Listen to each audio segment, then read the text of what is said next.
আসসালামু আলাইকুম রহমতুল্লাহি ওয়া বারাকাতুহু। তো ভিডিও আসলে স্কিপের পর আমরা আবারও ভিডিওর ভিতরে চলে এসেছি। তো আপনারা দেখতেছেন এই কন্ট্রোলারটা নিয়ে আমরা প্রায় দীর্ঘ আড়াই ঘন্টা হইতেছে। ক ঘন্টা হইব? 2 ঘন্টা পরিশ্রম করার পরে তো এই কন্ট্রোলারটা আসলে রেডি করতে সফল হয়েছি। বলতে এটা ড্রাইভার সেকশন সহ 12টা মসফেট একসাথে মার্কে গেছিলো, বলার বাইরে। আপনারা দেখছেন এখানে পেছনের 3টার সামনে 2টা মসফেট লাগাইছি টেস্টের জন্য।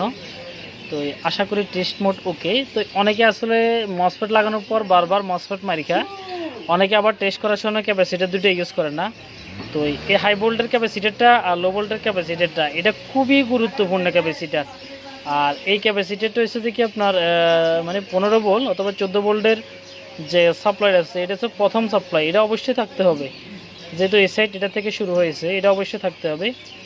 এক পিস 2 পিস মসফেট লাগান আমাদের কোনো সমস্যা নাই, চেক করতে পারবেন। তবে হাই ভোল্টেজ ক্যাপাসিটার এবং লো ভোল্টেজ যে ক্যাপাসিটার, এই 2টা ক্যাপাসিটার বোর্ডে অ্যাক্টিভেট থাকা অবস্থায় তখন আপনারা কন্ট্রোলার বোর্ডে চেক করবেন দয়া করে এটা। আর মসফেট সহজে নষ্ট হবে না।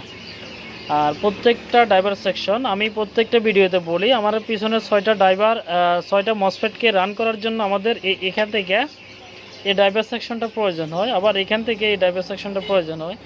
তো এই আপনাদেরকে একটু চালিয়ে দেখাবো, না হয় আপনারা একটু সন্দেহজনকভাবে তালিকা থাকবেন আর কি। তো এই আমি একটু নিলাম, দেখেন তো অলরেডি কিন্তু চলতেছে।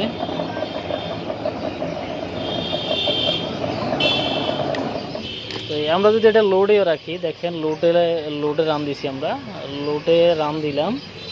এখন যদি আমরা একটু লোড দিয়ে দেখি আসলে কি হয়ে যাবে, দেখেন এখন কিন্তু কাফাকাফি করতেছে আর শক্তিশালী হিসেবে ঘুরতেছে।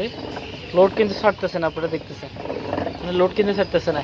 এখন যদি এখানে সিস্টেম এসি খারাপ হইতো তাহলে কিন্তু লোডটা ছাইড়ে দিত, অর্থাৎ এই লোডটা কিন্তু নিত না যদি সিস্টেম এসিতে আমাদের খারাপ থাকতো আর কি। তো এটা আসলে অনেক আগের মাল, খুব কোয়ালিটিফুল একটা মাল। আসলে মালগুলো এখন মার্কেটে নাই। তো আমাদের পেজে যারা নতুন অবশ্যই আমাদের পেজটি ফলো করে সবাই সাথে থাকবেন।